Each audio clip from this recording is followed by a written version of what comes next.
รับมือฝนตกหนักถึงหนักมากต่อเนื่องเตรียมรับแรงปะทะมวลอากาศเย็นลมกระโชกแรงฟ้าร้องฟ้าผ่า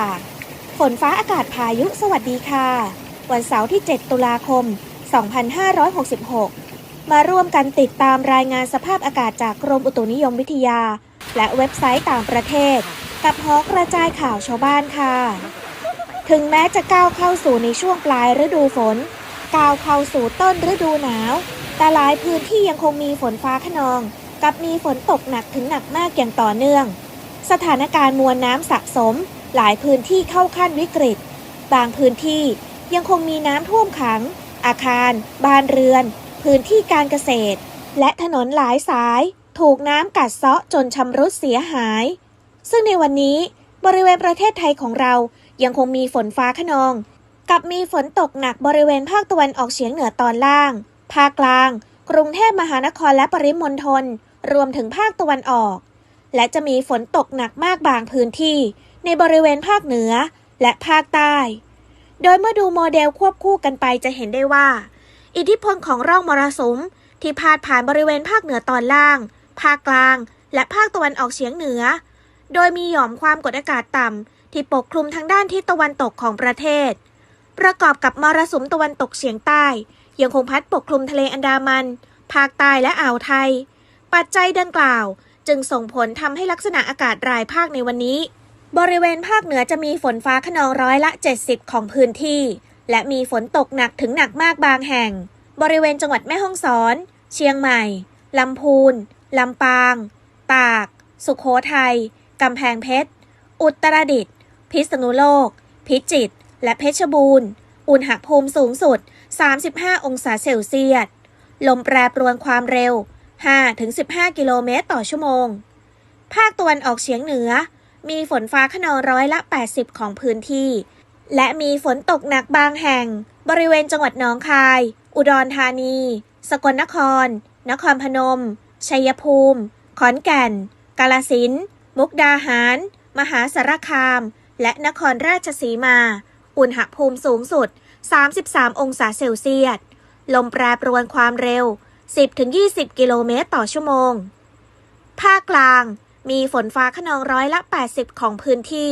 และมีฝนตกหนักบางแห่งบริเวณจังหวัดนครสวรรค์อุทัยธานีชัยนาทสุพรรณบุรีกาญจนบุรี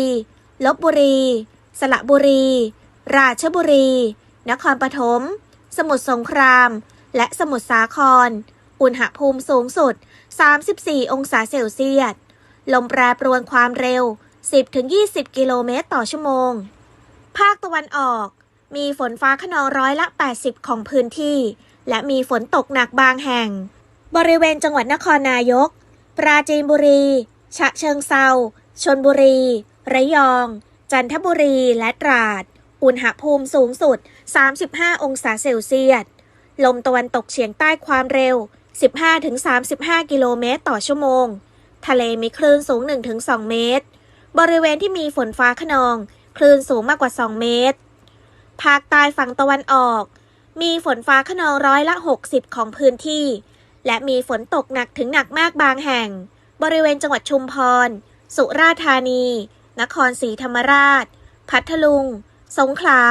ปัตตานียะลาและนราธิวาสอุณหภูมิสูงสุด35 องศาเซลเซียสลมตะวันตกเฉียงใต้ความเร็ว 15-35 กิโลเมตรต่อชั่วโมงทะเลมีคลื่นสูง 1-2 เมตรบริเวณที่มีฝนฟ้าคะนองคลื่นสูงมากกว่า2 เมตรภาคใต้ฝั่งตะวันตกมีฝนฟ้าคะนองร้อยละ 80 ของพื้นที่และมีฝนตกหนักบางแห่งบริเวณจังหวัดระนองพังงาภูเก็ตกระบี่และตรังอุณหภูมิสูงสุด33 องศาเซลเซียสลมตะวันตกเฉียงใต้ความเร็ว 15-35 กิโลเมตรต่อชั่วโมงทะเลมีคลื่นสูง 1-2 เมตรบริเวณที่มีฝนฟ้าคะนองคลื่นสูงมากกว่า2 เมตรกรุงเทพมหานครและปริมณฑลมีฝนฟ้าคะนองร้อยละ 70 ของพื้นที่และมีฝนตกหนักบางแห่งอุณหภูมิสูงสุด33 องศาเซลเซียสลมตะวันตกเฉียงใต้ความเร็ว 10-20 กิโลเมตรต่อชั่วโมง พ่อแม่พี่น้องที่อยู่ในบริเวณพื้นที่เสี่ยงภัยฝนตกหนักถึงหนักมากโดยเฉพาะบริเวณพื้นที่ลาดเชิงเขาไกลทางน้ำไหลผ่านพื้นที่ลุ่มพื้นที่ริมแม่น้ำลำคลองพื้นที่ชุมชนเมืองและพื้นที่น้ำท่วมเป็นประจำยังคงต้องเฝ้าระวังอันตรายจากน้ำท่วมฉับพลันและน้ำป่าไหลหลากรวมถึงน้ำล้นตลิ่งที่อาจเกิดขึ้นได้สำหรับพ่อแม่พี่น้องชาวเรือชาวประมงควรเดินเรือด้วยความระมัดระวังและหลีกเลี่ยงการเดินเรือในบริเวณที่มีฝนฟ้าคะนองหลังจากนั้นเมื่อดูโมเดลต่อเนื่องในวันที่ 8-9 ตุลาคม 2566 ร่องมรสุมยังคงพาดผ่านในบริเวณภาคเหนือภาคตะวันออกเฉียงเหนือและภาคกลางตอนบนประกอบกับหย่อมความกดอากาศต่ำยังคงปกคลุมบริเวณด้านทิศตะวันตกของประเทศไทยในขณะที่ลมมรสุมตะวันตกเฉียงใต้ยังคงพัดนำความชื้นเข้าสู่ร่องมรสุมและพัดปกคลุมบริเวณทะเลอันดามันภาคใต้และอ่าวไทยจึงส่งผลทำให้ยังคงมีฝนตกต่อเนื่องกับมีฝนตกหนักถึงหนักมากบางพื้นที่โดยทางกรมอุตุนิยมวิทยาคาดหมายว่าในช่วงวันที่ 8-9 ตุลาคม 2566 บริเวณภาคเหนือจะมีฝนฟ้าคะนอง60-80%ของพื้นที่กับมีฝนตกหนักถึงหนักมากบางแห่งภาคตะวันออกเฉียงเหนือจะมีฝนฟ้าคะนอง60-80%ของพื้นที่กับมีฝนตกหนักถึงหนักมากและมีลมกระโชกแรงบางแห่งภาคกลางมีฝนฟ้าคะนอง60-80%ของพื้นที่และมีฝนตกหนักบางแห่งภาคตะวันออกมีฝนฟ้าคะนอง60-80%ของพื้นที่และมีฝนตกหนักบางแห่งภาคใต้ฝั่งตะวันออกจะมีฝนฟ้าคะนอง40-60%ของพื้นที่และมีฝนตกหนักบางแห่งภาคใต้ฝั่งตะวันตกจะมีฝนฟ้าคะนอง40-60%ของพื้นที่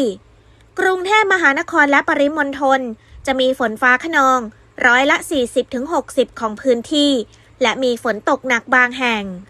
สำหรับพายุไต้ฝุ่นโคอินุจะเคลื่อนตัวทางด้านทิศตะวันตกตามแนวชายฝั่งตอนใต้ของประเทศจีนในช่วงวันที่ 7-8 ตุลาคมและจะอ่อนกำลังลงตามลำดับซึ่งจากโมเดลจะเห็นได้ว่ามวลอากาศเย็นที่แผ่ขวางกั้นเปรียบเสมือนกำแพงไม่ให้พายุเคลื่อนตัวผ่านเข้าหาบริเวณอ่าวตังเกียและเข้าจู่โจมดูดกลืนความชื้นจากพายุไต้ฝุ่นโคอินุจึงส่งผลทำให้อ่อนกำลังลงและคาดว่าจะสลายตัวลงในช่วงวันที่ 9-10 ตุลาคม 2566 ซึ่งตามที่กรมอุตุนิยมวิทยาได้แจ้งว่าพายุลูกนี้ไม่ส่งผลกระทบโดยตรงต่อลักษณะอากาศในบริเวณประเทศไทยแต่จากโมเดลจะเห็นได้ว่าจะส่งผลทางอ้อมดึงทำให้ร่องมรสุมยังคงพาดผ่านในบริเวณประเทศไทยตอนบนประกอบกับเหนี่ยวนำทำให้ลมมรสุมตะวันตกเฉียงใต้มีกำลังแรงขึ้นพัดนำความชื้นเข้าปกคลุมบริเวณประเทศไทยอย่างต่อเนื่องหลังจากนั้นในช่วงวันที่ 10-15 ตุลาคม 2566 เมื่อพายุไต้ฝุ่นโคอินุสลายตัวไปร่องมรสุมก็จะขยับเขยื้อนเคลื่อนตัวกลับลงมาพาดผ่านในบริเวณภาคกลางภาคตะวันออกและภาคใต้ตอนบนประกอบกับมรสุมตะวันตกเฉียงใต้ยังคงพัดปกคลุมทะเลอันดามันภาคใต้และอ่าวไทยในขณะที่มีบริเวณความกดอากาศสูงหรือมวลอากาศเย็นกำลังปานกลางจากประเทศจีนแผ่ลงมาปกคลุมภาคตะวันออกเฉียงเหนือของประเทศไทยและทะเลจีนใต้ก่อนเมื่อมวลอากาศเย็นแผ่เข้ามาช้อนปะทะกับความร้อนชื้นที่ปกคลุมอยู่ในบริเวณประเทศไทยจึงทำให้ในช่วงแรกบริเวณภาคตะวันออกเฉียงเหนือจะมีฝนเพิ่มขึ้นโดยจะมีฝนตกหนักถึงหนักมากกับมีลมกระโชกแรงฟ้าร้องฟ้าผ่าบางแห่งส่วนบริเวณภาคเหนือภาคกลางภาคตะวันออกและภาคใต้ยังคงมีฝนฟ้าคะนองอย่างต่อเนื่องกับมีฝนตกหนักถึงหนักมากกระจายตัวบางแห่งโดยจะมีลมกระโชกแรงเกิดตามมาในบางพื้นที่ซึ่งในช่วงดังกล่าวบริเวณภาคเหนือและภาคตะวันออกเฉียงเหนือตอนบนจะเริ่มมีอากาศเย็นในตอนเช้าอีกทั้งกระแสลมที่เริ่มเปลี่ยนแปลงเนื่องจากเข้าสู่ช่วงปลายฤดูฝนต้นฤดูหนาวจึงขอให้พ่อแม่พี่น้องติดตามลักษณะอากาศพร้อมทั้งดูแลรักษาสุขภาพเอาไว้ด้วยโดยทางกรมอุตุนิยมวิทยาคาดหมายลักษณะอากาศในช่วงวันที่ 10-15 ตุลาคม 2566 บริเวณภาคเหนือจะมีฝนฟ้าคะนอง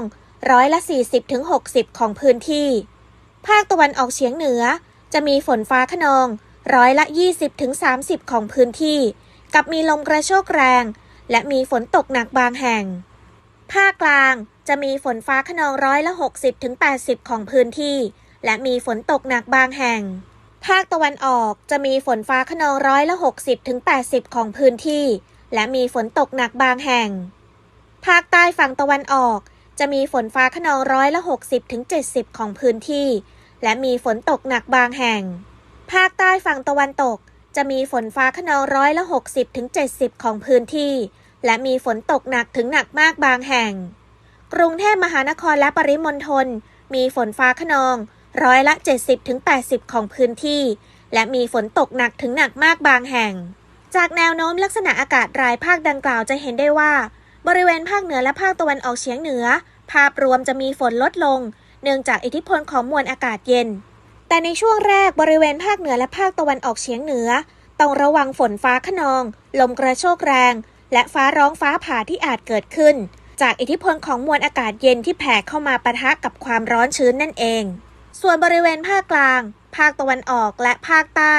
ยังคงมีฝนฟ้าคะนองกับมีฝนตกหนักถึงหนักมากกระจายตัวเกิดขึ้นได้บางแห่งจากอิทธิพลของร่องมรสุมที่สวิงตัวกลับลงมาพาดผ่านในบริเวณภาคกลางภาคตะวันออกและภาคใต้ตอนบนประกอบกับลมมรสุมที่ยังคงพัดนำความชื้นเข้าปกคลุมอย่างต่อเนื่องนอกจากนี้มีเรื่องที่ต้องขอให้พ่อแม่พี่น้องทุกท่านเฝ้าติดตามกับหย่อมความกดอากาศต่ำที่จะเคลื่อนตัวผ่านบริเวณประเทศฟิลิปปินส์และลงสู่ทะเลจีนใต้ในช่วงวันที่ 12-15 ตุลาคมแต่เนื่องจากในช่วงดังกล่าวหย่อมความกดอากาศต่ำก่อตัวขึ้นในช่วงที่มีมวลอากาศเย็นแผ่ลงมาปกคลุมบริเวณประเทศไทยตอนบนแล้วตามโมเดลจะเห็นได้ว่าทิศทางจะเคลื่อนตัวเข้าใกล้แต่เมื่อเจอกับมวลอากาศเย็นที่แผ่เป็นกำแพงขวางกั้นหย่อมความกดอากาศต่ำหรือคาดว่าในช่วงดังกล่าวจะพัฒนาตัวขึ้นเป็นพายุจะหมุนโค้งกลับหาบริเวณประเทศฟิลิปปินส์อีกครั้งแต่อย่างไรก็ดีการคาดหมายลักษณะอากาศจากโมเดลในระยะไกลอาจมีการเปลี่ยนแปลงเนื่องจากอาจมีปัจจัยอื่นใดใหม่ๆเข้ามาเสริมจึงขอให้พ่อแม่พี่น้องทุกท่านรับทราบไว้เพื่อเป็นแนวทางและติดตามแนวโน้มลักษณะอากาศพร้อมกับแอดมินซึ่งหากพบสัญญาณการเปลี่ยนแปลงจะรีบติดตามนำรายละเอียดมาแจ้งให้กับพ่อแม่พี่น้องทุกท่านได้รับทราบเป็นระยะค่ะหลายพื้นที่ในบริเวณประเทศไทยของเรายังคงเกิดอุทกภัยขอส่งกำลังใจให้พ่อแม่พี่น้องในบริเวณดังกล่าวผ่านพ้นสถานการณ์อุทกภัยไปได้ด้วยดีในขณะเดียวกันบางพื้นที่ยังคงรอคอยฝนพ่อแม่พี่น้องท่านใดอยู่ในพื้นที่แห้งแล้งขอให้ได้รับฝนโดยเร็วติดตามแนวโน้มลักษณะอากาศล่วงหน้าร่วมกันแล้วอย่าลืมดูแลสุขภาพด้วยนะคะสุดท้ายนี้ต้องขอบคุณทุกท่านที่ร่วมรับชมคลิปของเราขอบคุณทุกท่านที่ร่วมคอมเมนต์รายงานสภาพอากาศร่วมกันกดไลค์กดแชร์เพื่อเป็นการกระจายข่าวสารให้เกิดประโยชน์กับพ่อแม่พี่น้องท่านอื่นๆนะคะขอให้ทุกท่านมีความสุขสุขภาพแข็งแรงเฮงรวยด้วยความรักและห่วงใยจากหอกระจายข่าวชาวบ้านค่ะสวัสดีค่ะ